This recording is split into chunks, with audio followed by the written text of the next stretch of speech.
Good morning, folks. Today we begin with my least favorite part of space weather, the roll testing of the single antenna operation of SDO. There is no problem with number 2 antenna, they just test this annually to make sure, and every time the practical effect is that near real-time images are off-axis. It is exceptionally annoying. But alas, over at spaceweathernews.com, if you can't stand it either, we've got the Proba 2 in gray on that page, and a link to the GOES X-ray flux in case something like that incoming sunspot decides to get angry.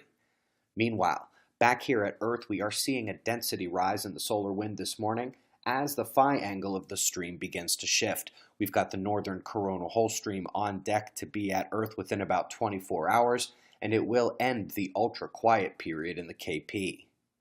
Up next is Mars, where the surface is covered with evidence of major movement. NASA plans to send a detector on their next Mars mission to see what effect shrinking, magma, or impactors have had in the Mars quake landscape, and it may help them understand more about planet formation, they say. Up next, Dr. Melrose from Australia. He's becoming one of our favorite electric sun folks, and here is describing electromotive force and flare-associated electric current as the drivers behind the biggest explosions in the solar system. It is well worth noting that these currents may be the same ones that can be affected by decaying comets on approach, as their material is atomized, ionized, and likely to find the nearest loop and get caught there.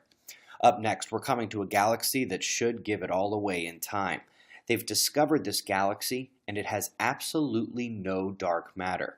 This is impossible under current paradigms because dark matter is supposed to utterly dwarf the mass of the normal matter in the galaxy and indeed help drive its formation.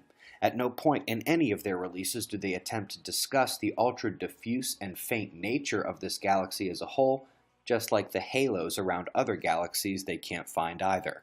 Lastly, folks, a preprint claims that everything given as evidence of cosmic expansion can be seen in light of a vortex, helical magnetic fields, and the magnetic fields of the universe. 10 years ago, that was blasphemy.